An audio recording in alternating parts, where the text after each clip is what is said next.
What is up, Wholesale to Million family? I'm bringing you guys back with another subscriber first wholesale deal interview. We're having a little trouble this morning, man, but I'm glad we're able to get this done.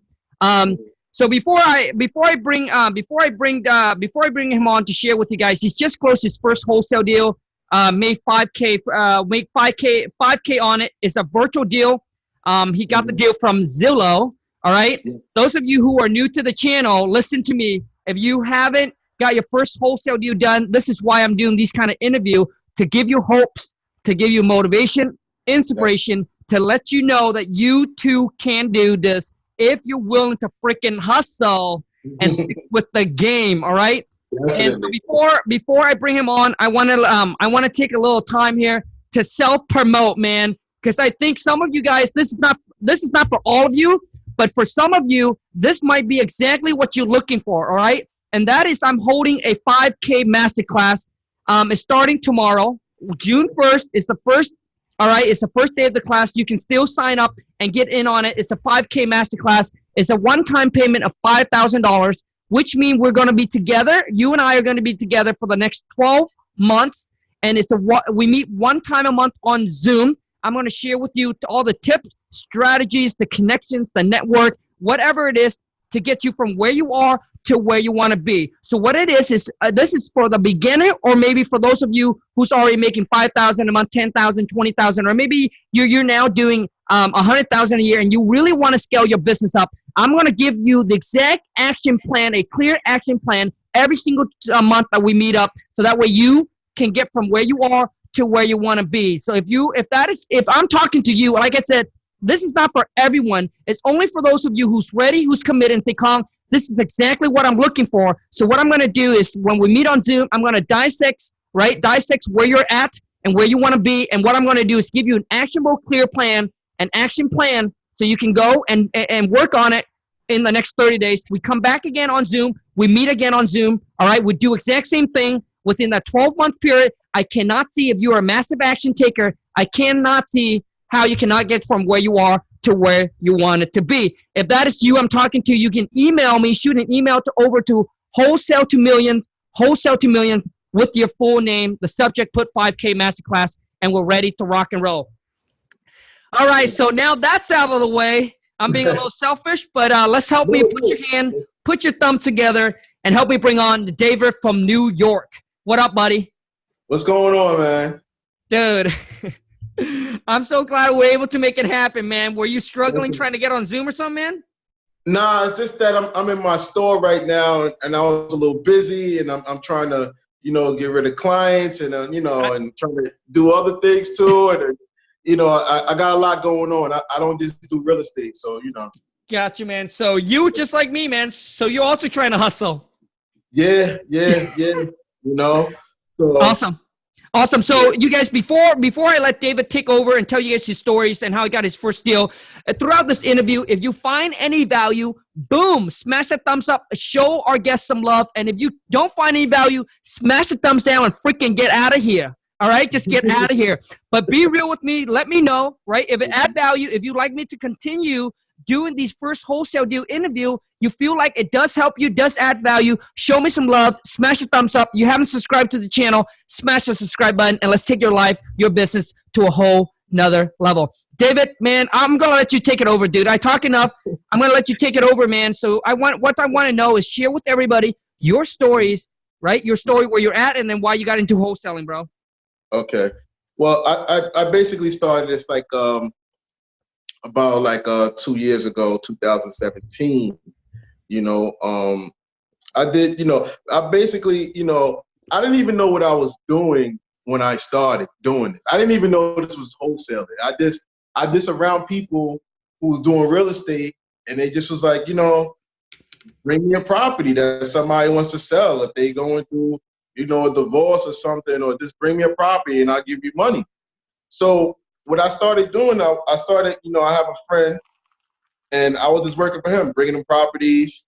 And then he was just giving me $5,000 here, $3,000. But I didn't even really know what I was doing. I was just getting this money, and I'm like, oh, cool, And then I started watching you, and I'm like, hold on, I'm doing the same thing he's saying, right? And I'm like, I'm not even being compensated the way I think I should be being compensated for it, you know? So once I started, you know, getting real savvy and learning everything, and then I started trying to do things differently with the guy I was dealing with, and then he started feeling away, and then I just started doing my own thing, you know? Gotcha, man. Gotcha. So David, in 2017 is when you discovered real estate. No, actually, it goes back to 2004.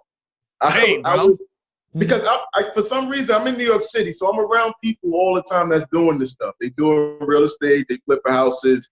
So back in 2004, I had met a guy, and he was just like, you know, I was trying to open up a barbershop. I cut hair.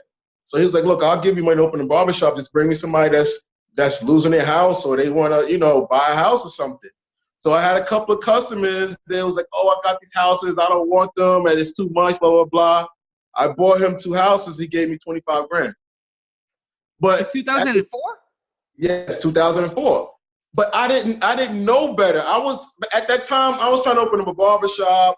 I was a rapper. I didn't care about You were a rapper? Yeah.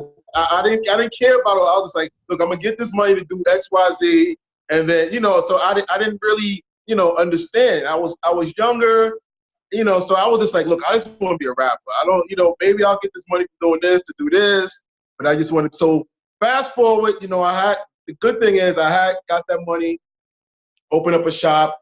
I've been have my own business for, you know, over 15 years now, you know, so it did work out with the money that I used. So now, you know, fast forward to 2017, I'm getting older. I'm like, hold on, let me do this real estate stuff, you know? And then I started doing it. And then it's just been up and down, you know? You know, I find deals. The good thing about it is having a barbershop, it's a great networking ground. Like, I do a lot of deals just by accident, just being here, you know? Like I'm not supposed to be doing, I even rent out apartments for people, you know, because I know I have clients that come in my shop, they own buildings, they own houses. So I do a little bit of all that stuff, you know? And having a barbershop, it really helps a lot with networking. Like, it really, like, people just bring deals to me now, you know? But So I'm not gonna say it's easy. In New York City, it's kind of hard because the market is so high. But it's so crazy. Yesterday, I just put a $500,000 house in contract with $100 down. You know, so you know, I still make it happen here. It's just a little harder here.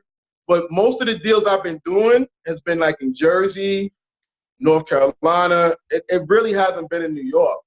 I probably only did about 2 or 3 deals here in my lifetime. Like, everything else I've been doing is like virtual wholesale out of state, you know? That's what I started doing on Zillow. I was finding stuff on Zillow. The only thing with Zillow is you go through a broker, but sometimes, you know, if you know how to talk to people, you get them on the same page as you find a buyer that go with the program, you know? absolutely, absolutely. So David, right now you're sitting at your barber shop. Yeah, I'm in my barbershop right now. Gotcha, You know, man. So I had to clear it out for the interview. Like, I that's why appreciate it. because it would be too noisy if I let people be in here at this time.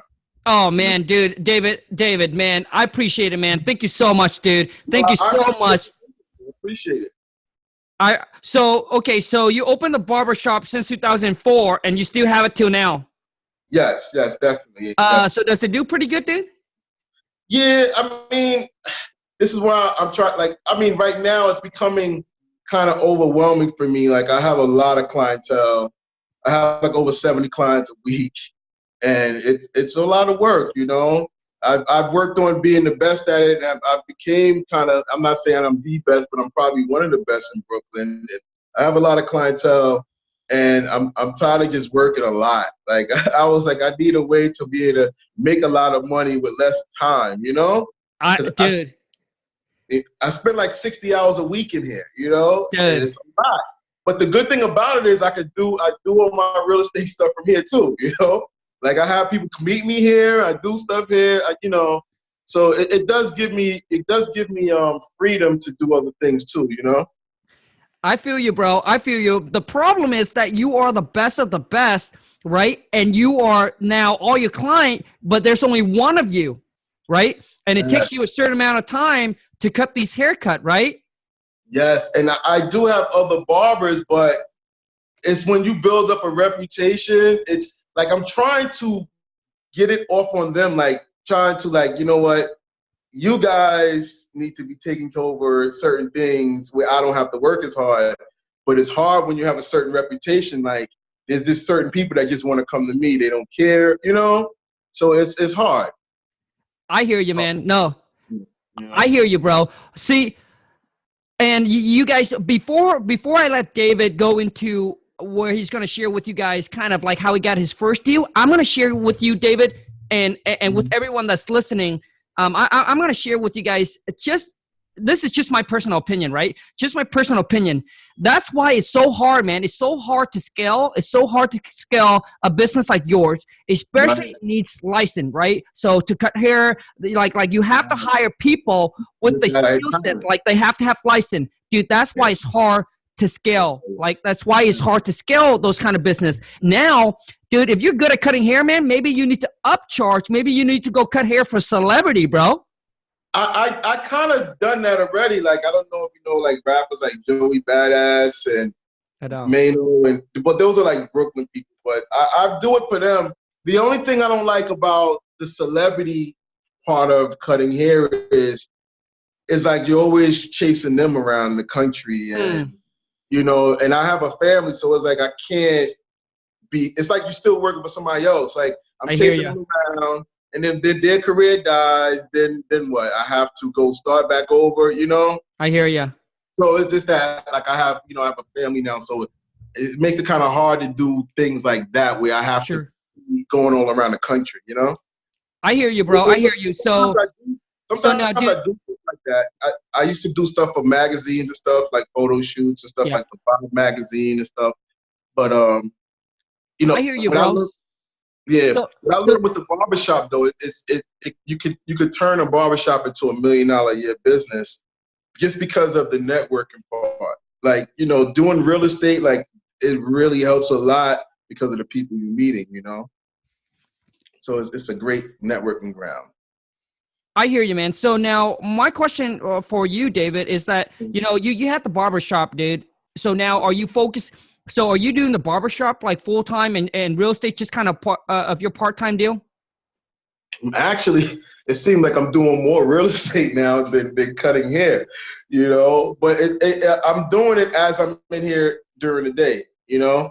I usually don't even really get busy till like after 3 or 4 o'clock, which is good when people get out of work and school. So I'm really like during the lower part of the day, if it's not like today, Thursday, Friday, and Saturday, my busiest days. But it's like Monday through Wednesday, like early part of the day, I have a lot of time. And that's when I do a lot of the real estate stuff too. Gotcha, man. Gotcha. And the thing is, David, tell me this if I'm wrong. And I want to talk about this topic a little bit. And tell me if I'm wrong, dude. Listen, man, it's like whatever you focus on, that's the one that's going to grow. All right. Whatever you focus your attention on the most is the one that's going to grow. And the other one is going to take a suffer, right? The other one is going to take a cut. And what it is what you try and do is you're trying to balance it out where hopefully the one that you focus on the most bring you the more juice, right? The more money than the other one. But trust me, man, when you're trying to be good and you're trying to take both business at the same time to the next level, dude, it's like it's extremely hard because each one of them require massive amount of work. People don't understand this. Massive amount of work, massive amount of dedication, commitment, and time and energy into it. You are 100% right. You are. So that's what I'm trying to do now. I'm really trying to make real estate my #1 thing, and then I have a barbershop on the side. Because I've been doing this for like 20 years. And I'm like, you know, I really want to make more money without doing a lot of time to do it, you know? So I'm really trying to make this #2 and make real estate #1, you know? Gotcha, man. So the reason why I point that out to you is because some of you, if you're in the spot, listen to me. If you're in the spot, you must pick. You must pick one and knowing that the one that you're going to pick is going to be like the one that you pick is going to be worth it, right? Even though that you feel like now you feel like on the other business is taking a little hit, the income is not coming on in as much, but you must pick one to dominate, to focus in, and knowing that the one that you pick and you put all your energy and attention on will eventually take over, right? Will eventually take over and pump you the money that you want. All right. So and then so to me, man, like because a lot of times when people feel like they're moving into another one, and now they'll be like, oh, you know, I can really see that my other business is hurting. It's not bringing in as much. But then your other one, you know, you're basically now you're planting the seed, you're planting the seeds, and you haven't seen the seeds harvest. So a lot of people try to dabble, right? Trying to dabble two at the same time. You can't. You just got to understand the other one's going to take a hit. You put your full attention onto the new one, and then once you know what I mean, and that's how you're gonna grow, bro. And you just have to know that the other one is gonna take over the other one sooner or later. Whichever one you put your attention and focus on, that's the one you're gonna grow. That's the one you're gonna grow. But you cannot try to do two at the same time. No, that's true. Okay, bro. You're right. You're right. It's been hard, but the thing that makes it easy, you know, like I've been doing this for 20 years, so I kind of got this business down packed, and just that makes it. But I always, like, now, since this year started, I put real estate first. Like, if I gotta go see a house, I tell my people, your appointments, no, you gotta wait. Or if I have to, like, I'm doing an interview now, no, you guys gotta wait, like, because this is what I want to do primarily, and this could be number two. You know. Awesome, man. So I already started working that in the play like that. You know. Yep. Awesome, man. Awesome. And dude, I respect it, David, and I appreciate your time. And the thing is, you guys got to understand, like when I jump on to start doing personal branding, dude, it's like when I start jumping into doing my personal branding, my wholesaling business, we already put a team and a system in place already. That's why I'm able to pull myself away. But if I was trying to do both at the same time, because I see people do this all the time, they're trying to go into real estate, then they try to vlog, right? They try to vlog, you know what I mean? They trying to vlog, they trying to build their personal brand at the same time, dude. Like it's rough, man. It's like to me, like you just can't. You just got to pick one. You dominate it first. You put a system in place, then you jump onto another one. Let me tell you why people go the personal branding route once they have been successful. Because what it is, dude, it just blend in, right? It just sink in. Because all I do is I do real estate, my personal branding. I teach you what I teach you guys, and I share with you guys what I'm doing. So it kind of all blend in together, but I still, man, it takes tremendous amount of time and work away from it. So anyway, David, I'm not going to hold up any more time, man. Go ahead and share with everybody how you got your first virtual deal from Zillow, bro. I want to know. All right. So what I started doing, I was, working for a guy, and he was just like, find me some properties with some equity in it. I'm paying no cash. I have like a $10 million budget, blah, blah, blah. So he kind of made it easy for me. But then I realized after I started, I'm like, no, this is actually harder. But because I was bringing him properties and he was just taking them, like, all right, I bought him a property. All right, I'll take that one. He'll put a down deposit, close. He'll give me my finder's fee or whatever for the deals. And then, I did like 2 or 3 with him. And then when I started watching you guys and learning, but what I did was just go on Zillow. And what I do, I go on Zillow and I put in like what's for sale in the last 7 days. I don't do the 30 days or 100, because things that's been up there, they're already gone, or something's wrong with them, So I go on there and I find things in the last 7 days, that has some equity in it. I actually call, negotiate for the guy, get it lower price, bring it to him, let him put it in contract. But since I knew him, he was just giving me, fine, just checks. I was bringing him properties. As soon as he put it in contract, he'd give me a check. And he was just taking them. I didn't even have to wait for closing for some of the deals I was doing with him, But then when I started watching you guys, though, like I switched up, and then he felt away, and then he doesn't want to work with me like that. I don't know. But I've learned a lot watching you guys, because I didn't even know what I was doing at first. I thought I knew what I was doing, and I really didn't until I started watching you guys. I'm like, this is what I'm wholesaling properties, and not just getting a finder's fee, and I'm like, hold on, I'm losing a lot. Like, I probably lost over $100,000 because I didn't know what I was doing. You know, because I was doing finder fee agreements again, like 5,000, 10,000, and then some of the properties I'm bringing them had like $200,000 equity in it. I'm like, but then when I learned, I'm like, damn, like I learned something, like I call it paying for learning. Sometimes when you don't know stuff, you got to pay for learning, you know? And that's what I did in the beginning. Luckily, I paid for learning fast, and I learned fast before I lost any more money, you know? Sure, absolutely. So David, so you found this deal on Zillow, Right. and you didn't lock it up on the contract. You just go ahead and right. I negotiated. I called the brokers up. I negotiated, and have them send me the contracts. I gave it to him. He gave me a check for it, you know, finder's fee. These are mostly properties like in Newark, New Jersey, because Newark right now is hot. Like, yeah, you know, all the investors in New York City right now are in Newark, New Jersey, yep, trying to buy everything, you know. yep. And right now, it's 2 years later, it already changed from what it was 2 years ago. 2 years ago, it was probably 50, 60,000. Now, you cannot really get nothing in Newark right now for that price, you know. Gotcha. Okay, so I want to I want to dissect this deal a little bit. So Okay. basically, David, you're basically representing, like you're just an employee working for this investor. Right. So you call Zillow, and you Right. actually talk to the broker. Talk to the broker. Okay, now I want to know what's the asking price. Well, which particular, let me see. All right, it was which property? I'm trying to think of the property it was. It was a property in Newark. I'm trying to think of the address of the property. No. The asking price.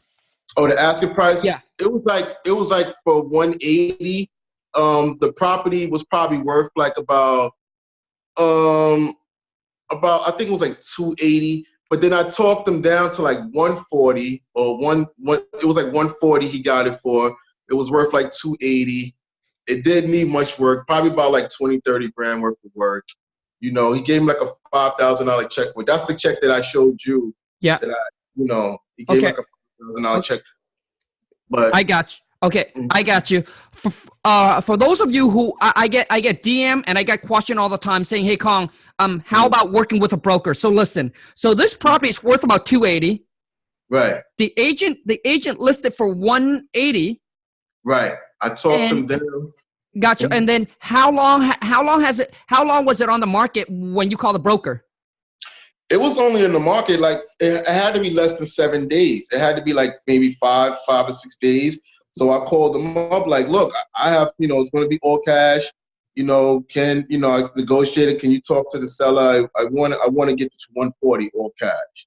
Because that's what the investor told me how to talk to people. Like, talk to them, tell them you're doing all cash, and that's what I started doing. I got you. Okay, so David, when you call the broker, you mentioned, hey, we're gonna pay. So you haven't seen the property. You just saw the property.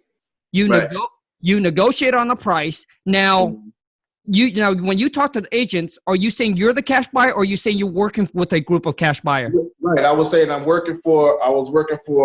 The group I was working for is Gordon Management Group. And okay. I told him, look, I'm working for Gordon Management Group, and this is what we want to do. Blah blah blah. The good thing about him as a buyer, he's buying stuff sight unseen. He doesn't even have to see it to know he wants it and be like, this is the price I need to get it for. I don't have to see it. And that's how he does deals. I'm like, wow, but some, a lot of investors, they want to see it. He will put it, but I learned the method to what he does. He'll put it on the contract and then go see it and then renegotiate it again. Sure. He'll go and be like, yeah, and then go see it and be like, oh, and then renegotiate the whole price again. But he just likes to lock it up on the contract and then, Okay. So that's how he plays his game. I gotcha. So David, so now how did you know? Okay, so how did you know to lock this property out under contract for 140? Well, because he was, he was saying that each house, he always tells me each house that he gets has to have at least 100,000 equity in it. You Mm, know, every time he does a deal, like, it got to be at least 100,000 equity, or I don't want it. So mm. that's what I always try to make sure with deals that I was finding him that has at least 100,000 equity in it. So, you know, they said every time, and I learned too, every time somebody says something is $20,000 worth of work, it's really 40,000. You know, Yep. it's always double. So then that's how I play the game. Like, all right, so then he needs to get it for like 140. Then if it's worth like 280 or something, he needs to get it for like 140, and then probably about 180 he's all in and has 100,000. You know, Got it. stuff So like that. let me got you. Okay, so basically he just paying David a finder's fee. So basically you go off the information your buyer give you. Your buyer said, "Hey David, this is what I want. This is what I'm looking for." You went and you start hunting. You start hunting for the deal. And let me share with you, when you don't know, you just miss out on the opportunity. So let me share with you on this number here really quick. So Mm-hmm. the ARV is 280. Mm-hmm. Okay, ARV is 280. It needs about 20 or 30,000 in repair. Now, how many bedroom and bathroom does property have, David? It was actually it was like a two family. I think it was like 2 over 2 or something like Wait, that. it's a duplex? It's a two family. It's a two family in Newark. No, no, no. And I'm saying it's a duplex or is it a single family? no, it's a duplex. A duplex. Oh, I see. Okay, so it's a duplex. It's a 2 bedroom, 1 bath. Yes. No. Each apartment had 2 bedrooms, 1 bathroom. So Yeah, it's yeah, yeah. two. Right. Right. So it's a duplex. It's a Mm-hmm. 2 bedroom, 1 bath per unit. Mm-hmm. And how much is rent? Um, the rent in Newark for 2 bedroom probably about 1,200 a Okay. month. So Mhm. so okay, so 1,200. So Yeah. this so basically so 2,400 total, all right, Hmm. for the 2 units, 2,400 bucks in rent. Hmm. And now David, so does your buyer, so once the agent said yes, we can do the 140. You go Right. ahead and you call your buyer up and say, "Hey, I got this deal here. They're ready to go at Right. 140." Right. And And then then your buyer will send them the contract, or the broker send them the contract, and your buyer would be sign right. it, and Right. and then at that time, does he just cut you the check? Right. He'll be like, how much finder's fee you want for the deal? And I'll be like, I want 5,000. He's like, okay, cool. And that's how we was doing it. Okay, now he cut you the check when he got it under contract for 140, or after he walked through and inspect the property, then he's ready to go. Then he cut you the check. No, he actually once he signs the contract, he'll give me the finder's fee there. He usually wire right to my account. But Gotcha. Okay. it's a Wow. guy I've known him for a while. He's like a friend of the family, so it's like I know him. So Sure. it wasn't a trust issue or anything with him. I see. Gotcha. Okay. Because a lot of times, because if the number's off, then he pretty much lost 5K, right? Right. Like one deal I did with him, it was another deal I did in South Orange, New Jersey with him, where, he claimed, it was a deal. He got the property for like 650. It was worth like 1 mil. But his issue was because he didn't know, he wound up having to put like over $200,000 worth of work into the property. It's like a little mini mansion in South Orange. Yeah. And he was kind of mad about that. He's like, oh, I didn't even, this is just costing me so much money. I got this property and then the work, and then I had to pay you, and So sometimes, but I don't know. He just does things sight Sure. unseen a lot. Sure. But he works with, he gets a lot of, he has lenders. He has like a $10 million cap. He Sure. has money to play around with. You know. Sure. So I understand. So okay. So his duplex is a 2 bedroom, 1 bath. So he did went out and inspect the property, right? After, yes. He Yep. sends, yeah, he has his own people who send out his contractors, Got and it. they send out the stuff like that. I got you. Now, David. Now, did they confirm that the rehab? So is he going to flip this, or is he going to keep it as a rental? No, he basically, I'm not sure what he did with that property, but he's really into flipping. He doesn't really keep things. So he'll probably get it for that price and then sell it for a little bit more. He usually try to find end buyers and stuff. Like he'll fix them up sometimes and then flip them. He doesn't really keep too much stuff. He just do like buy, fix, and flips. You know? So basically he's gonna flip this properly over to a landlord. Somebody wants to buy and hold. Right. All right. Right. So now when he sent someone to go out there to look at all the repairs and rehab, did he confirm with you that it is going to cost about $20,000-$30,000 to fix it up? Yeah. He did say that or whatever. Got it. Gotcha. Okay. And the reason why I want to confirm that, so I can share with David what he's missing out. So 280, right? 280 minus 30%. I know. That puts you at 196. Right. 196 minus, let's just say 30K. That puts you at 166. At a 30% discount rule, your buyer, you got under contract for 140, 166. Right. That would have been a 26K assignment fee. But check this out. But check this out. Whoever bought it for 140, okay, they're gonna put what 30,000 into it. Let's just plus all the closing costs. They'll be out of pocket 175. Listen to me, man. 175. This property gets $2,400 in rent. $2,400 in rent, which means with the 1% rule, dude. I don't know that market, but I know in my market, if it's a 1% rule, if the buyer's all in at 175, if they can get $2,400 in rent, which means somebody would pay $240 for this property at a 1% rule, which whatever the amount of money they have in, if they have 100,000 in, they get $1,000 in rent all day long, dude. I would buy it all day long. So right. Somebody would pay $240 for this property minus 175. Right. I know. That's $65K. So which means if you got under contract for like 140, bro, if they know that whoever's gonna buy and keep it, right? Dude, like they know that they're just gonna put 30,000 into it. They're gonna be at 175, bro. Dude, they will pay like they would pay you 50K. Like even if you got it, so 140 plus 50. That's true. No, you're right. 190. They'll buy it at 190. Right, in 190 plus 30K they're gonna have in. They're gonna be at 220. They're still under the 1% rule. Like this, does that make sense? So a lot of times I'm sharing with you guys so you guys have perspective on buyers. Some buyers said, hey, that deal won't work for me, but other buyer will look at it different. And a lot of time when you start building up your cash buyer list, some buyer would pay you less and the other buyer would pay you more because they look at it, they'd be like, hey, I buy this, I keep it at Serrano, this is what I do, this is what I do. Yeah. So now you don't do the finder fees anymore, right, David? No, man. Dude, you work hard for the deal, dude. Man, I'm like, wow. But like I said, I call it paying for learning. Yeah, no, it's good, dude. And I'm glad I learned fast. I like watching.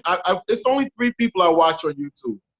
It's you, it's Khang, it's Max Millions, and Flipman.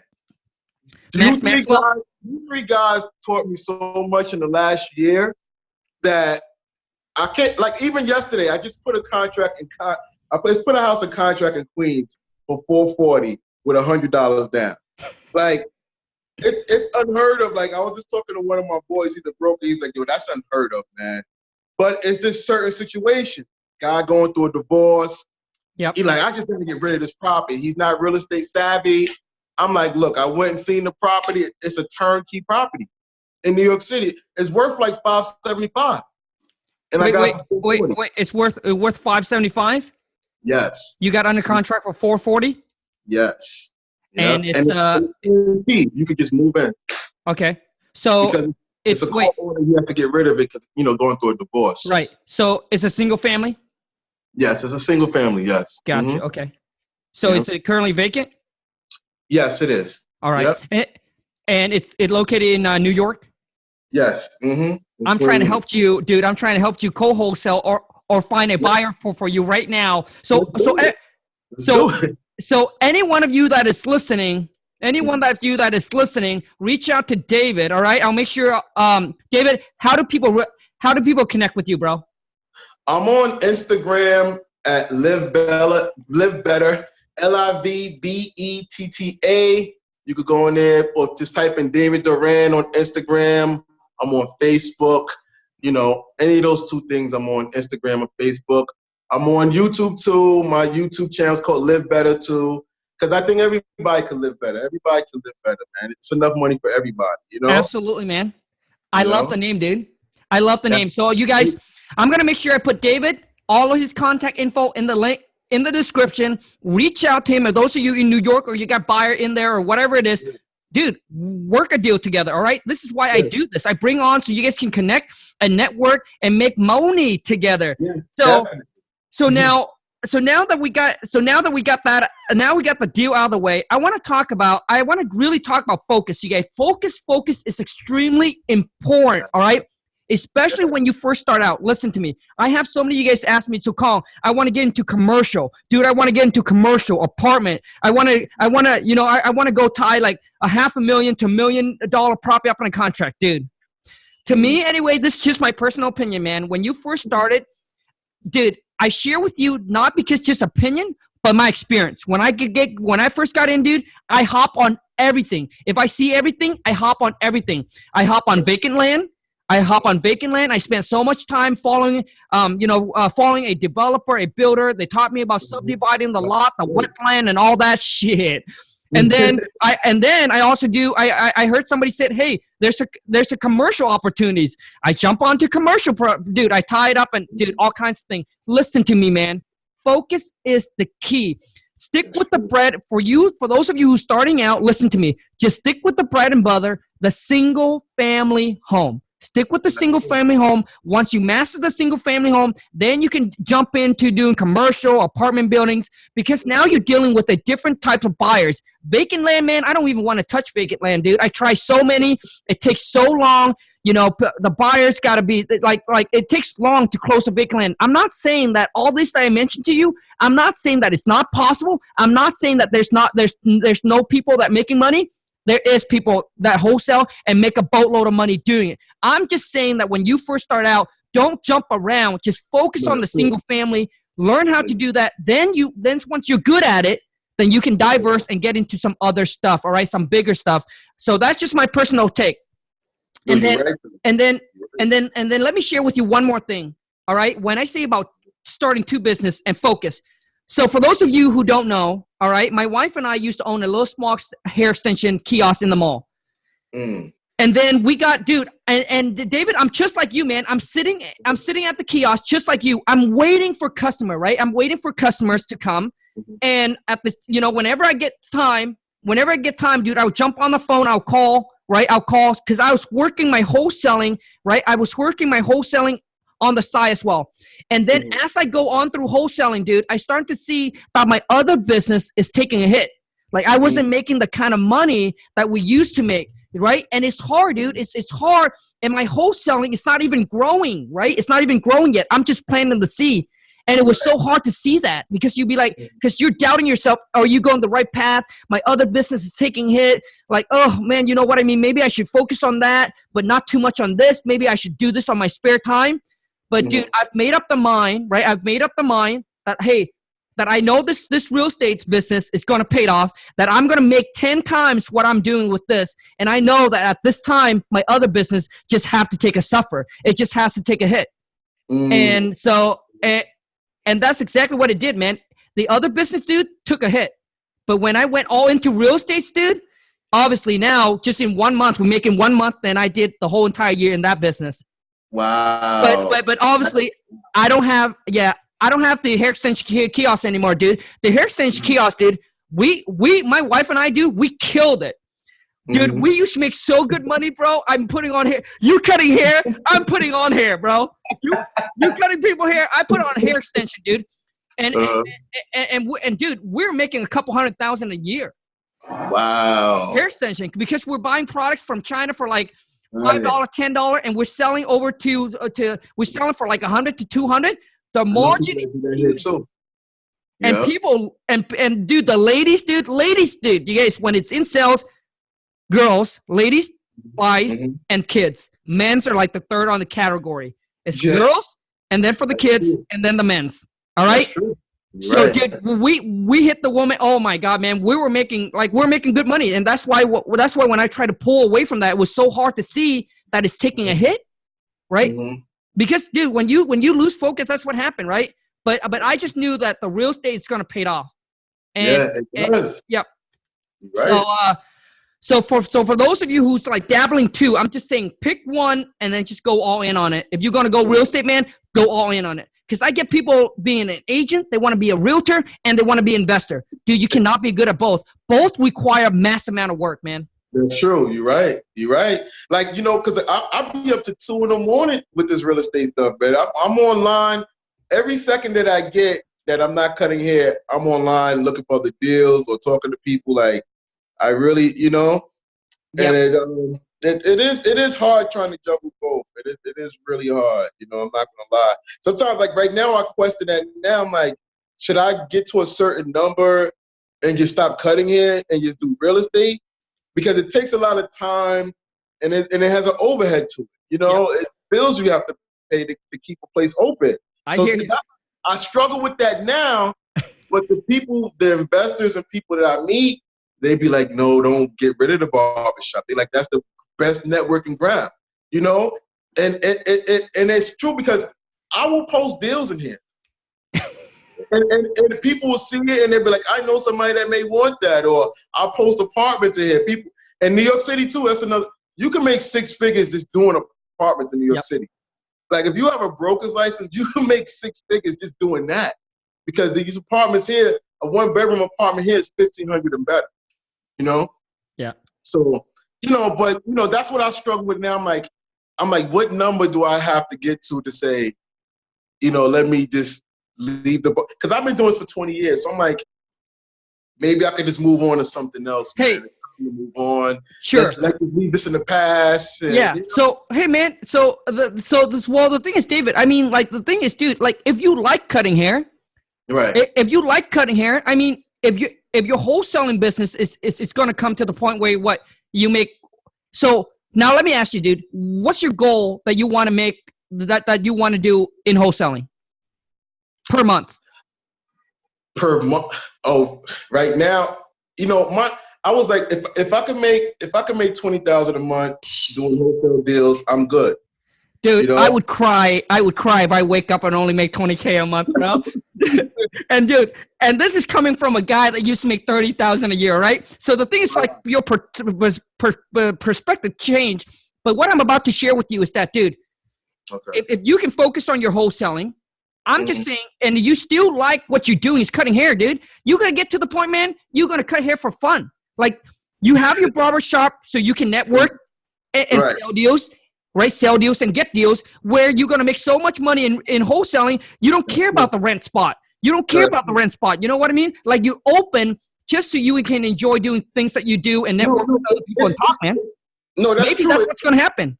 No, it's actually getting to that point where, like, I'm doing deals and my bills are not really a stress no more. Like, I come here, I'm happy being in here.